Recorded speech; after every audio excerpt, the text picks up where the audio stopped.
So we picked an objective. We have done the keyword search, we've evaluated the search results, we've done the whole preview of the sources and decided which are good sources based on all of the different things we talked about. And I have 6 really good sources that I've cited and I've taken notes about. So now what? Now that I have all the sources and all the information, what do I do with it? So the first thing I want to talk about is how to use the source or the information to make informed decisions, and then to improve your quality of life. I know I've talked about this in the past on different reasons why that we do research and how it impacts our everyday life. So if I'm thinking about it, like if I'm making a health decision, is it going to be the right decision for me, or are there alternatives out there? I might be wanting to think about, should I go to college or should I go into the workforce? So this is going to improve my quality of life and help me be happy or successful, however you define that, and then help me prepare in order to do those things. I might also want to consider some financial things, like if I do go into the workforce or I do go into college, how much loans should I take out? And all of these things, what are my best objectives or options for paying utility bills? So these are all things that I can use information for. It's really important though when I'm using that information that I give credit for it. The most common way I should say that I'm going to have to do that is going to be in conversation. Okay, so there are 3 ways that I could do this when I'm talking to other people and I want to talk about or use this information to prove a point. I can tell the author, like, who said it. So if I'm talking to my best friend arguing about who the best athlete is, I might quote a coach and explain why that backs up my opinion. I might want to talk about the organization or institution where I got the information. If I'm talking with a doctor, I might want to make sure I'm referencing not just WebMD, but I'm talking about like the National Institution for Health that the government runs. I might want to talk about the website title too. This is really important for when you're going to like haggle with a salesman, especially like if I'm talking about cars. I'm going to want to know like what the it's called Kelley Blue Book, and this is like the standard in the business for cars that tells you how much a car is worth. So I might want to reference it, but even more importantly, if I'm using information to do this, I'm going to have some proof, some physical proof. So like having a screenshot of that website open or that specific page open, or even printed copies. That's really important too. So I need to give credit to it because that's going to help my cause. In writing, I need to, and by writing I mean in virtual writing, like when you're in an email or you're online on social media, or handwriting where you're actually writing it out by hand. There are a couple ways to do that. There's parenthetically, which is when you kind of acknowledge it in parentheses at the end of the sentence. There's in text when you actually put it into the sentence to strengthen your argument. And then there's the bibliography at the very end of a document. So if I'm writing an email and I want to talk about parenthetically, I would, if let's say I'm writing to a company and I'm saying, like, research says that you should probably use this insulation for your house. I'm going to put parenthetically where I found that information, or I might even include a link to it because that's kind of important that they have the access to that. So let's look at the examples here. This is 2 examples. The first is parenthetical, and the second one is in text and parenthetical.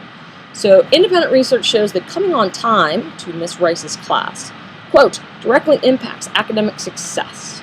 And then you'll see in parentheses I have the author and the title. Okay? If I wanted to use the same exact example, but I wanted to kind of bolster my argument by referencing a famous person, I would include the author in the actual sentence. So in her article, Sylvia Smith writes that coming on time to class, quote, directly impacts academic success, unquote. in Miss Rice's room. And then I have the title in parentheses. For bibliography, I'm sure you all remember this, MLA, Modern Language Association citation. There's one way, or they try to keep it to be one way, uniform way for us to document different types of sources. A really good website for those of you who are going on to college, a really good website to keep up with any changes in that is called the OWL at Purdue, OWL, at Purdue, Purdue. Purdue is a college, and they're writing, it's an online writing lab, that's what OWL stands for, it's kept up to date all the time, and it's a really great resource. So I would really recommend those who plan on going to college to make sure you know about that site. But for right now, 2017, when we talk about MLA citations for internet, this is a list of the information that you need to have. And you'll notice that they give you some like direction in parentheses. So the first thing you need is the author and or editor names, and that's if available, because not all websites have those. The article name in quotation marks, if applicable, which means like you have to have it, which you do for us. The title of the website, project, or book. Now, here's what's really important. The title of the website is not nkasd.com. That's the web address. The title of the website for that particular example would be New Kensington Arnold School District. The next thing you would need are any version numbers, if they're available. Publisher information. You want the publisher name and the publisher date. Page numbers, if they're available, because sometimes there are print sources that upload to the internet. The medium of publication, there's two options for that. There's web for internet, and there's print for something that's actually been printed. And the last is the date you access the material. Now, the URL, that last bullet that they put there, the URL or the web address, it's only if your teacher who's requiring this of you asks for it, or if you personally want to have it there. The current MLA formatting doesn't require that. So that's a list of what it looks like. And this is what it would look like written out.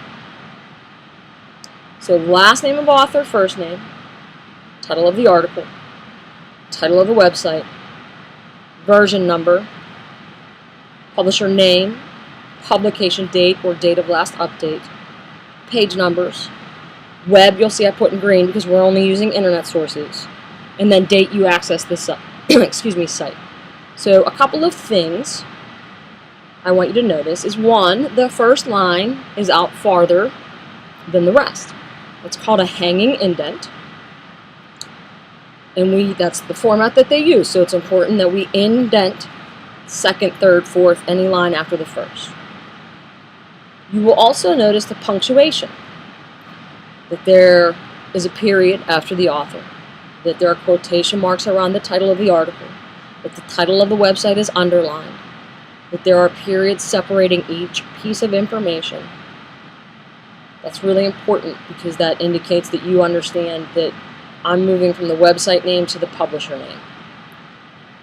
Punctuation is important to make that delineation for your reader. And so for the last independent task that we're going to do is you are going to use the information from your previous task when you picked one of the objectives and found 6 sources. So you're going to go back and look at all the notes you took and the original objective that you started with, and you're going to draw a conclusion. That means this is what I'm going to do. So if I decided I wanted to research a specific political idea and I wanted to challenge my own beliefs, what conclusion did I come to as I did that? And I'm going to defend it using my sources. So I'm going to explain, like, on this source, it told me this, and that's why I feel this way now. And of course, you're going to give credit to whichever source you're referencing, because we just talked about how important that is.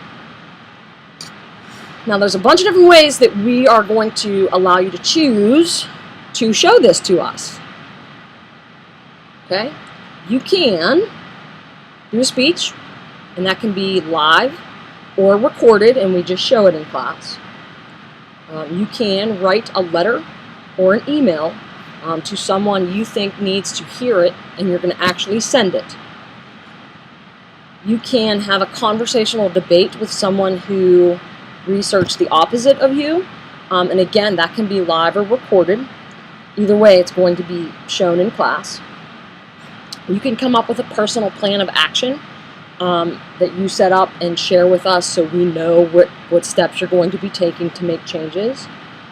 Or you can make a public service announcement, if that's what PSA stands for, or an educational video that we would show on the morning announcements, so it would be for the whole school. So each of these options are something that will actually be shared with a real audience.